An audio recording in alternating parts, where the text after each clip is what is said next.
Isang nakatagong pahiwatig at isang bagong hindi pa natutukoy na DNA profile sa isang kaso ng pagpatay na maaring hindi kasing simple ng unang inakala. May bagong tala na nagsasabing may DNA ng misteryosong tao na konektado sa pagpatay sa binatilyong taga-Florida sa loob ng Carnival cruise ship. Ang pangalan niya, Anna Kepner. Ang bagong DNA profile ay nagdulot ng mga bagong tanong tungkol sa ebidensya laban sa kanyang stepbrother, si Timoteo Hudson, na pinaghihinalaang pumatay. At may ilang nakakatakot na ugali. Unang beses ibinunyag ng mga investigador ang sinasabing ginawa ni Timoteo Hudson, 16 nung gabing pinaniniwalang pinatay niya ang stepsister niya. Nasa kaso tayo na iniharap ng law and crime. Ako si Chris Stewart.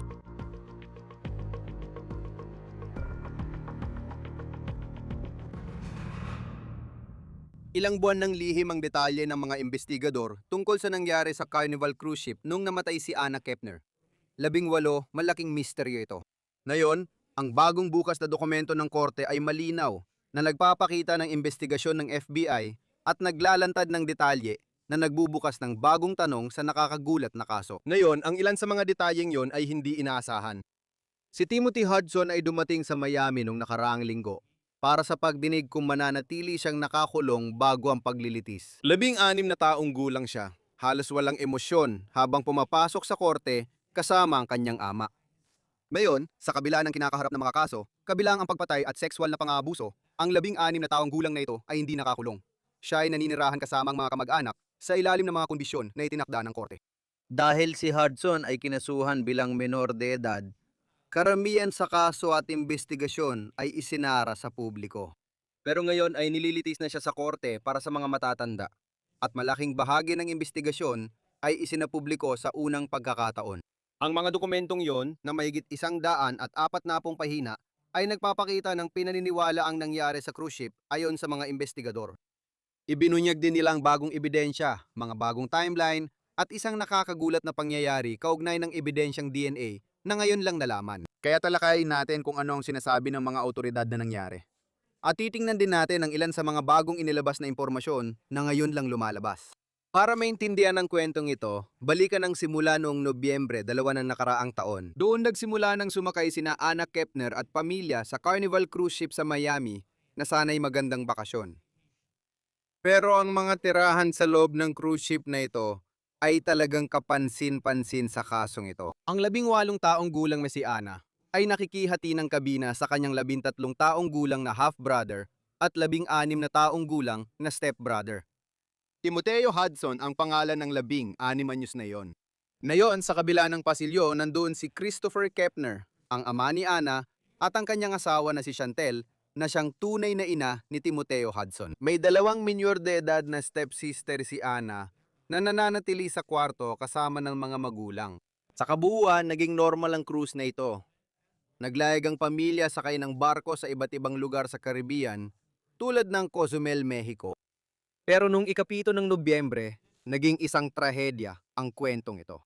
Batay sa mga dokumento, nilinis ng crew ang kwarto 8,300 at 43 noong umaga, at doon natagpuan ang katawan ng 18 anyos na si Anna Kepner. Ayon sa mga investigador, binalot siya sa kumot at isiniksik sa ilalim ng kanyang kama. Isinulat nila at sipi ito na parang may nagtangkang itago siya. Tinawag ang FBI dahil sila ang nag-iimbestiga sa mga insidente sa cruise ship at internasyonal na katubigan. Sumakay sila sa barko at in-interview ang pamilya. Pagkatapos, pinanood nilang surveillance video ng barko na napakahalaga. Nakausap ng mga ahente ang half-brother ni Anna, si Timothy Hudson. 13 na kasama ni Anna at nang pinaghihinalaang pumatay sa kwarto. Pagkatapos ng hapunan noong gabing namatay si Anna, bumalik siya sa kwarto dahil masama raw ang pakiramdam niya. Pagkatapos, sinubukan ng 13 anyos bumalik sa parehong kwarto para matulog. Sinabi niya na nang buksan niyang pinto ng stateroom, iniunat ni T, na ngayon ay si Timothy Hudson, ang kanyang braso para harangan ang pagpasok at sumigaw. "Hintay, huwag kang pumasok." Kahina-hinala yon. Pero tingin ko, walang nag-asahang may matatagpuan sa kwarto at sa kwento na ilang buwan na nating sinusubaybayan. Ngayon, sinabi ng 13 taong gulang na saksi na lahat ng ilaw sa kabina ay bukas at nakabukas din ang mga pinto ng banyo at aparador. Ayon sa ulat, pinaghintay ni Hodgson ang 13 taong gulang sa labas ng stateroom bago pinapasok makalipas ang ilang sandali. Kaya inilatag ng FBI ang isang timeline ng mga sinasabing ginawa umano ni Hudson based sa pinanood nilang surveillance video. At napakahalaga nito kapag iniisip mo ang kaso na ihahay ng mga taga-usig. Bandang 7:35 ng gabi nang mamatay si Anna Kepner, ayon sa mga dokumento, pumunta si Timothy Hudson sa stateroom na kanilang pinagsasaluhan. Pagkaraan ng 3 minuto, mga 7:38 ng gabi. Nakita si Anna Kepner na pumapasok sa stateroom. At yun na ang huling beses na sinasabi ng mga autoridad na nakita siyang buhay. Mga 7:51, sinubukan pumasok ng 13 anyos na half-brother ni Anna sa kwarto, pero agad umalis. Pagkatapos, bandang 10:13 ng gabi, umalis si Timothy Hudson sa stateroom mag-isa. Ayon sa investigador, sa susunod na oras, maraming pagpasok at paglabas sa kwartong ito. CP, pagbukas ng pinto ng kabina, bandang 10:13 ng gabi. Si T, na si Timothy Hudson, ay nakitang tumitingin sa kaliwa at kanan ng pasilyo, na parang tinitingnan kung may tao sa pasilyo. Pagkalabas niya ng kabina, 834 yun lang ang nag-iisang beses na ginawa ni Hudson ang aksyong yon sa paglabas ng pintuan. Ayon sa mga dokumento, 2 beses pang bumalik si Hudson sa kabina mula 10:10:12 hanggang 10:10:49. Pagkatapos, bandang 10:53, naglagay siya ng privacy sign sa pinto. Pagbalik niya sa kabina, pasado 11:00 na ng gabi. Makalipas ng ilang sandali, 11:21, pumasok ang nakababatang kapatid na lalaki sa kabina. At sinabi sa FBI na hindi niya nakita ang kapatid niyang babae doon. Umalis siya ilang minuto matapos, mga 11:23. Si Hudson umano ay pabalik-balik sa kabina bandang 11:44. At pagkatapos ng hating gabi, bandang 12:00. Makikikita mong sinusubukang pumasok sa kabina ang 13 anyos. At doon umano sinabi ni Timothy Hudson sa kanya na huwag pumasok at pinilit siyang maghintay sa pasilyo. Pagkatapos ay pumasok siya sa kwarto at sinasabing doon natulog ang 13 taong gulang sa stateroom na yon na hindi alam na ang katawan ng kanyang kapatid sa ama ay nasa ilalim ng kama. Ayon sa ulat, sinabi ni Hudson sa pamilya na hindi niya maalala ang nangyari nung gabing namatay si Anna. Pero mapapaisip ka talaga kapag narinig mo ang tungkol sa mga kilos niya nung gabing namatay si Anna. Gaano kaya kalakas ang argumento na yon? At pati na rin ang narinig mo tungkol sa ginawa niya sa cellphone ni Anna, na pag-uusapan natin maya-maya lang. Yun din ay maaaring maging sobrang nakakasira sa depensa. Kinabukasan, matapos umanong mapatay si Anna, natagpuan ang kanyang katawan. At ayon sa mga dokumento, bandang 11:27 ng umaga, nakita si Timothy Hudson na naglalakad sa tabi ng stateroom kung saan may kaguluhan ng mga crew na sinusubukang alamin kung paano namatay ang dalagang ito. Nakakatakot talaga kung totoo ang ginawa raw ni Timothy Hudson. Ayon sa mga dokumento at quote, hindi siya nagsumikap na sumilip o tingnan kung ano nangyayari sa loob, kahit na maraming tao pa ang nasa loob ng kabina na bukas ang pinto. Diretso siyang tumingin at umalis. May isip mo na kung may malaking kaguluhan sa kwarto kung saan kakasama ang iyong pamilya, siguradong titingin ka man lang. Maliban na lang kung sinasabi mong alam mo na ang nangyari sa dalagang kasama mo sa kwarto. Uy mga kaibigan, mahirap magpatakbo ng negosyo. Bakit pahirapan pa gamit ang mano-mano o maraming apps na di nagkakaintindihan? Diyan papasok ang sponsor natin, Odoo. All-in-one business management platform ito na may integrated apps para sa sales, accounting, manufacturing, at shipping na konektado ang operasyon mo. Kayang automatikong gumawa ng Odoo ng madagandang sales orders, invoices at vendor bills. Na-assign din ito ang sales teams, nagpapadala ng email updates kada sales stage at gumagamit ng AI para sa mga ulat na tumutulong sa iyong pagdedesisyon. Sa manufacturing, real-time na nakasync ang inventory sa production at purchases kaya laging may stock. Sa accounting, otomatiko na rin lahat.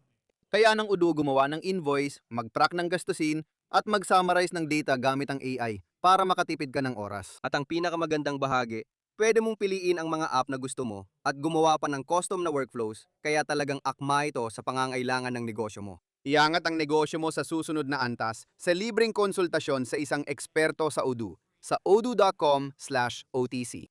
Na yon tungkol kay Anna Marami siyang naidokumento tungkol sa buhay niya sa social media gaya ng TikTok. Katulad ng ibang kabataan, lagi siyang may cellphone. Ngunit sabi ng autoridad, nawawala ang cellphone nang matagpuan ang kanyang katawan.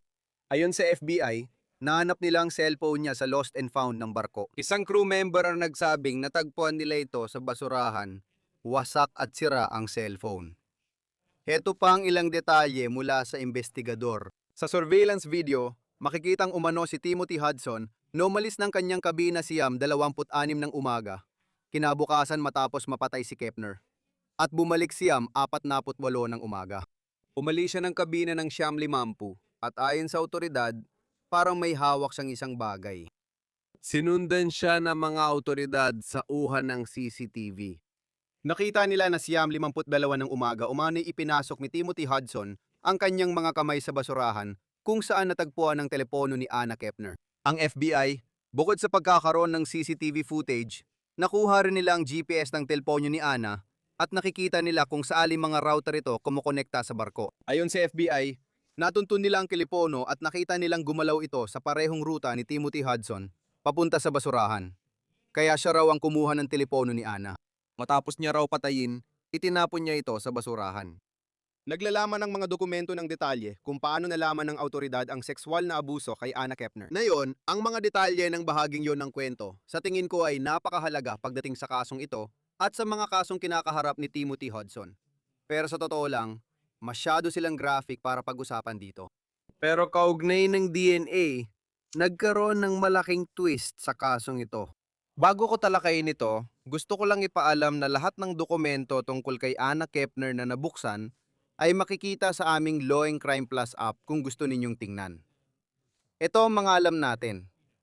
Ang medical examiner ay nagsagawa ng rape kit kay Anna at may swab na umunoy tumugma sa DNA ni Timothy Hudson ayon sa mga investigador. Pero ito ang twist. May tumugma rin sa isang tinawag ng autoridad na minor witness 2 sa mga dokumento, na ayon sa kanila ay batang lalaking nakatira sa ibang estado. At sinasabi nila nakipagtalik siya kay Anna sa cruise na ito. Ngayon, hindi malinaw kung ano ang mga pangyayari na nakapalibot sa taong yon at kung maaari itong magdulot ng alinlangan tungkol sa nangyari. Ngayon, pinapakita ng video ang CCTV footage ni Hudson, ang 13 anyos na half-brother, at Kepner na pumapasok sa kwarto ngayon. Pagkatapos, may kalating kapatid kang nalamang hindi nag-ambag ng DNA. Sabi ng medical examiner, si Timothy Hudson umanong gumawa ng sexual na pang-aabuso kay Anna bago siya namatay. Ngayon, ang ibinibintang kay Timothy Hudson ay talaga namang kakilakilabot. At kahit na mabigat ang mga kasong kinakaharap niya, muli, hindi pa rin siya nakakulong. Ito ang video niya na papasok sa korte kasama ang ama noong nakaraang linggo. Sabi ng mga prosecutor, delikado raw siya sa komunidad. Alam na rin natin ang mga paratang sa kanya. Nakakatakot talaga pero hindi siya nakakulong habang hinihintay ang paglilitis. Ayon sa depensa, sapat na raw ang kasalukuyang mga kondisyon niya. Itinakda ang mga kondisyon para tumira siya sa kanyang tiyuhin nung kinasuhan siya bilang menor de edad. At sabi nila, sinulod niya ito ng eksakto sa buong panahon. Ngayon, gumawa ng isang kawili-wiling desisyon ang hukom sa pagdinig tungkol sa detensyon na sinusubaybayan natin noong nakaraang linggo. Dahil sinabi ng hukom na pwedeng manatili si Hudson kasama ang kanyang pamilya sa ngayon. Pero pinapahanap din niya sa mga US Marshals ng posibleng lugar na pwedeng tirhan ni Hudson at malapit sa tinitirhan ng kanyang pamilya sa Gulf Coast. Ngayon, ulitin ko, si Timothy Hudson ay 16 na taong gulang pa lang. At sinabi ng hukom, kung mas matanda siya, hindi na sana magiging tanong kung dapat bang ikulong si Timothy Hudson bago ang paglilitis. Kasama natin ngayon mula sa Florida si Dave Ehrenberg, dating State Attorney ng Palm Beach County. Salamat sa pagdalo. Binasa mo, 145 na pahina ito. Pero mga 20 doon ang talagang naglalatag ng isang partikular na kwento na binuo ng FBI sa pag-iimbestiga ng kasong ito. Ano ang tumatak sa iyo?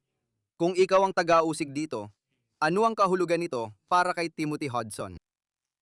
Ang tumatak sa akin, Chris, ay ang mga palatandaan ng pagkakasala. At dito makikita mo ang akusado na nahuli sa kamera na tumitingin sa magkabilang direksyon habang umaalis siya sa kwarto. Pagkatapos ginawa niyang lahat para harangan ang kapatid niyang makapasok sa kwarto. Sabi niya, maghintay ka sa labas dahil nagbibihis daw siya. At napansin ng kapatid na kakaiba yon dahil bukas lahat ng ilaw, bukas ang mga kurtina sa pinto, at malinaw kung sino ang huling taong nakita kasama ang biktima. Pero pagdating sa pagiging mulat sa kasalanan, makikita mo siya sa CCTV na naglalakad sa paligid ng barko, dala ang cellphone na kay Anna Kepner at naghahanap ng lugar kung saan niya ito maitago. At pagkatapos, saglit siya nandoon sa lugar kung saan itinago ang cellphone at inilagay ito roon. Sino pa ang gagawa niyan kung hindi ikaw ang pumatay kay Anna Kepner?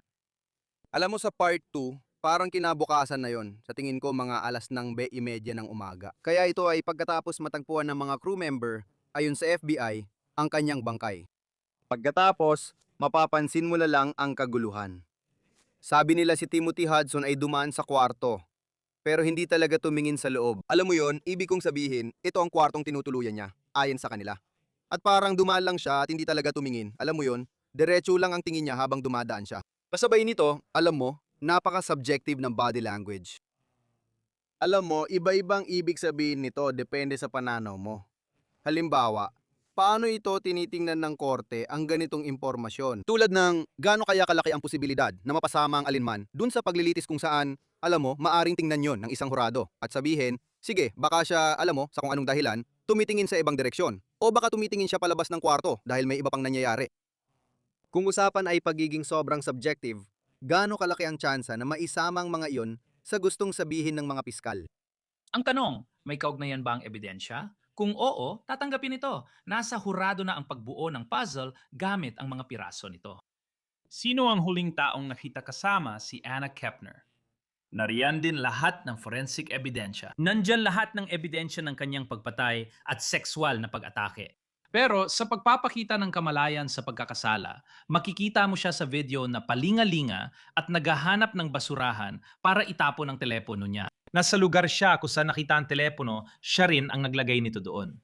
Makikita mo siyang tumitingin sa paligid para siguraduhin na walang makakakita sa kanyang pag-alis. Ilang oras siyang mag-isa kasama si Anna sa kwarto. Hindi mo na muling makikita si Anna. Ibig ko sabihin, ang dami talagang ebidensya dito. Sa tingin ko, magiging mahirap para sa depensa na magpaliwanag na maaring ibang tao ang gumawa nito. Maliban na lang sa katotohanang may ebidensya ng DNA ng ibang tao na tila nakipagtalik kay Anna sa krus. Pero makakatulong din ito sa prosekusyon dahil nagpapakita ito ng motibo. Bakit nga ba biglang magwawala ang tao? May isang taong na matagal at malalim ang pagkagusto sa kanyang stepsister. At nagalit siya nang malaman niyang may kasama itong ibang lalaki sa cruise. At iyon ang nagtulak sa kanya para gahasain siya at pagkatapos ay sakalin siya hanggang sa pumutok ang kanyang mga eardrum. Nakakatakot talaga at tatanungin kita ng kaunti tungkol sa ilang pre-trial arrangements para kay Timothy Hudson. Kasi ibig kong sabihin, siya ay 16 na taong gulang lang. Gets ko pero sobrang bigat talaga ng paratang sa kanya. Totoo talaga, sa totoo lang. Walang kamera sa silid at maraming taong kumapasok at lumalabas. Alam natin ang mga paratang mula sa ulat ng medical examiner. Gaano ba kalaking issue ito sa mga piskal? Kasi sa parehong panahon, pwedeng gumawa ng alternatibong kwento ang magaling na abogado ng depensa. At talagang walang ebidensya kung ano talagang nangyari sa loob ng kwarto. Malinaw na pumanaw si Anna Kepner.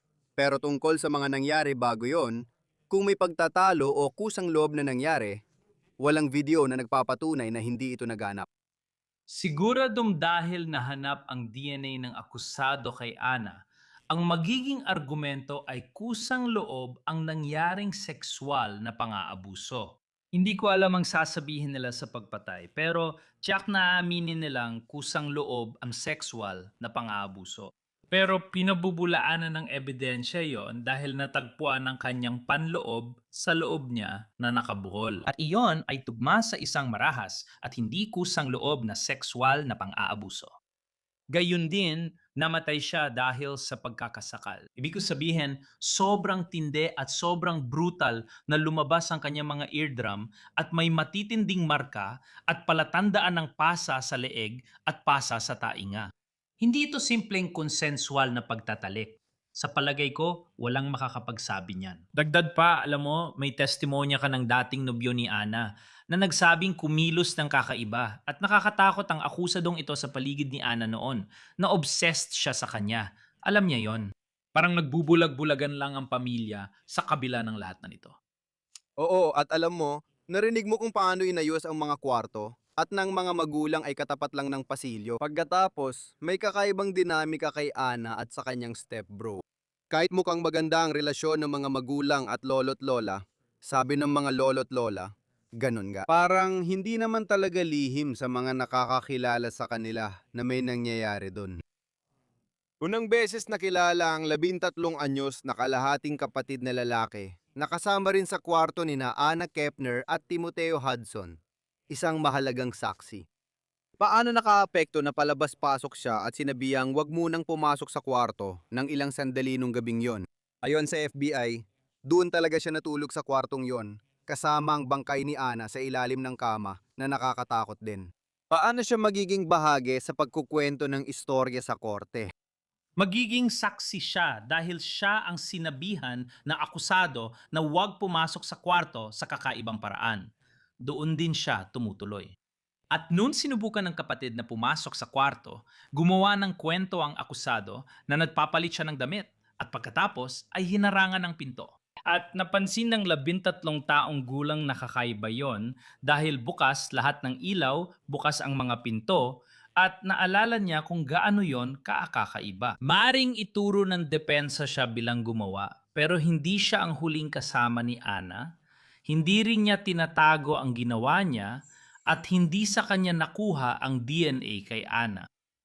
Walang saysay yon at mawawalan sila ng kredibilidad sa hurado. Sa tingin ko, mas mainam na subukan nilang ibunton ang sisi sa kung sino mang random na tao sa barko na nakipagtalik kay Ana. Pero sa parehong pagkakataon, sa tingin ko, isa rin yung walang saysay na gawain dahil wala namang ebidensya na gumawa siya ng anumang karahasan maliban sa pagkakaroon ng consensual na pakikipagtalik kay Ana. Kumbaga, sinusubukan lang nilang magtapon ng kahit ano pero malinaw ang ebidensya laban sa akusado. Oo, parang ano bang magagawa mo bilang abogado ng depensa sa puntong ito? Kasi alam ko, pwede kang gumawa ng depensa na, alam mo yon na, uy, consensual naman yon. Alam mo, may iba't ibang depensa na pwedeng gamitin, pero parang kung ikukumpara mo, sa ngayon, sa tingin ko, kung ikukumpara mo sa mga paratang ng FBI, malayo talaga. Mukhang hindi uubra. Desperadong pagtatangka lang ito. Ano ang gagawin ng defense attorney sa ganitong sitwasyon? Lalo na kung bata pa ang kliyente at mahirap ang kaso na mukhang solid. Based sa mga sinasabi sa mga dokumento, Tama. Kaya nga matagal ako naging prosecutor at na yun lang naging defense lawyer kasi mahirap talagang ipaliwanag ang mga ganitong bagay. Pero pwede nilang subukan na ilagay ang burden of proof sa prosecution at sabihin yon. Kahit na may ebidensya ng sexual contact, hindi pinapatunayan ng DNA evidence kung kailan nangyari ang sexual activity o kung ito ba ay kusang loob. Hindi nito pinapatunayan kung may kaugnayan yon sa sanhi ng pagkamatay o kung sino ang may kagagawan ng pagkamatay. Pwede nilang sabihin na yung isa pang lalaki o yung 13 anyos na kapatid ang gumawa nun, pare-pareho namang nasa isang kabina, di ba? At may access siya sa 13 anyos. Pwede ring sabihin na may access ang crew staff sa kabina at pwede nilang tingnan kung talagang ipinapakita ng timeline ng gobyerno na wala nang ibang posibleng sangkot. Kailangan mong patunayan ang kaso ng lampas sa makatwirang pagdududa. Kahit isang hurado lang ang di sumangayon, hung jury na agad. oo nga, oo. Ibig kong sabihin pero parang napakahirap din. Kasi alam mo, sa CCTV footage, makikita mong pumapasok si Anna Kepner sa kwarto. Pumapasok din si Timoteo Hudson. Meron kang 13 taong gulang dito, pero mukhang, alam mo, kahit ang FBI, parang pinaniniwalaan ng kwento niya. 13 rin siya. Ibig kong sabihin, napakabata talaga nun. Noong nakaraang linggo, si Timoteo Hudson ay pumasok sa korte bago ang paglilitis at pinayagang umuwi. Anong masasabi mo based lang sa naintindihan kong 16 siya, pero dahil sa sobrang brutal ng pagpatay na ito, anong palagay mo sa desisyon ng hukom na payagan siyang manatili sa bahay ng kanyang tiyuhin? Alam mo, sa tingin ko, may kaunting pagkawalang galaw dito dahil sa katotohanan nga sa pre-trial release na siya sa buong prosesong ito at hindi siya nagkaroon ng anumang paglabag. Kaya siguro mas naging madali para sa hukom na sabihin, sige, itutuloy natin ito. Bukod pa rito, hindi naman talaga siya itinuturing na flight risk. Ibig ko sabihin, menor de edad siya at wala siyang private jet. Hindi siya tulad ni Didi na pwedeng tumawag at kumuha agad Alam mo, ng jet para sunduin siya. Wala siyang totoong mga naunang kaso, kaya hindi talaga siya banta sa komunidad. At naintindihan ko na kahit na ito ay isang napakaseryosong krimen, hindi nila siya ikukulong bago ang paglilitis. Ang isa pang mahalagang bagay ay ang kanyang edad.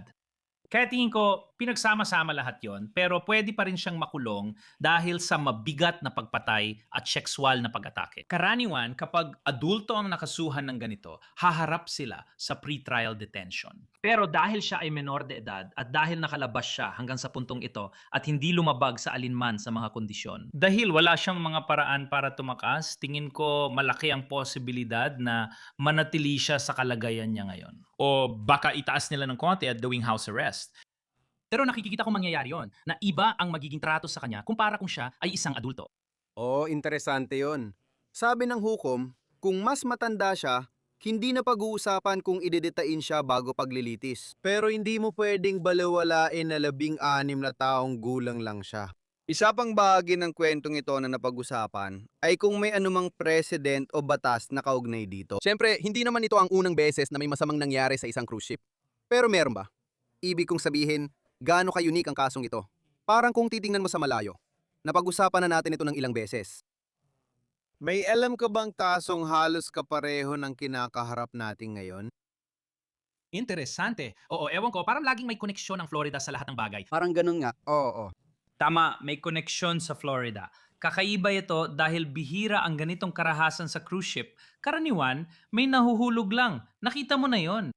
Bihira mong makita ang mga federal na piskal sa kaso ng menor de edad. Kadalasan, mga piskal ng estado, tulad ng dati kong trabaho, ang humahawak nito.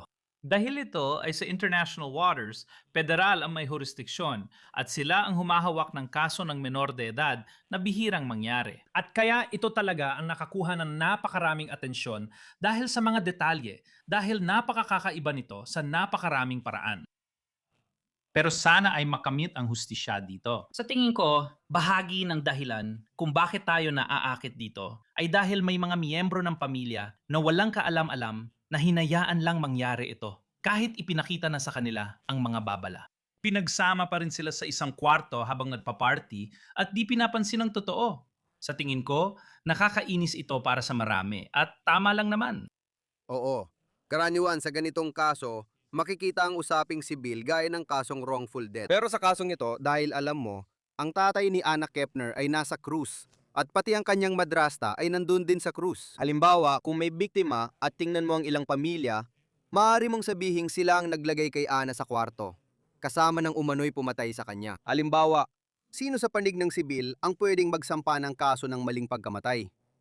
May ganun bang kaso sa sitwasyong ito kung saan narito ang biktima? Ang pamilya niya ang pwedeng magdemanda.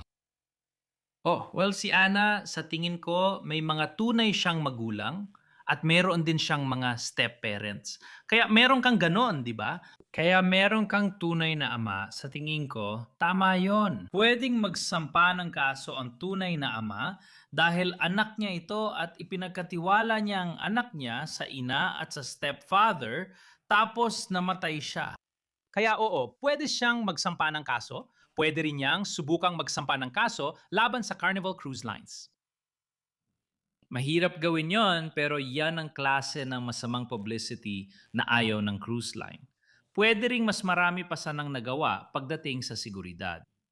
Nakatulong ang security camera sa barko para maresolba ang kaso at makakilos ang seguridad. Pero posibleng may iba pang nagawa ang cruise line. Iyan ang magiging paksa ng civil lawsuit. Tingnan natin. Mahaba pang lalakbayin bago dumating sa puntong yun ng kwento. Abangan natin ang susunod na mangyayari. Pansamantalang, nakalaya si Timothy Hudson. Tingnan natin kung siya ay madidetain ulit bago ang paglilitis. Pero napakalungkot talaga ng kasong ito. May ilang bagong detalye ring lumalabas ngayon. Dave Ehrenberg, dating state attorney ng Palm Beach County. Maraming salamat gaya ng dati sa pagpapaliwanag ng mga kasong ito sa Florida para sa amin. Pinahahalagahan namin ito. Salamat, Chris. Dito na po nagtatapos ang On The Case, hatid ng Law and Crime. Mag-subscribe po kayo sa amin sa YouTube at Spotify. At ngayon ay napapanood na rin kami sa Peacock. Ako po si Chris Stewart, hanggang sa muli.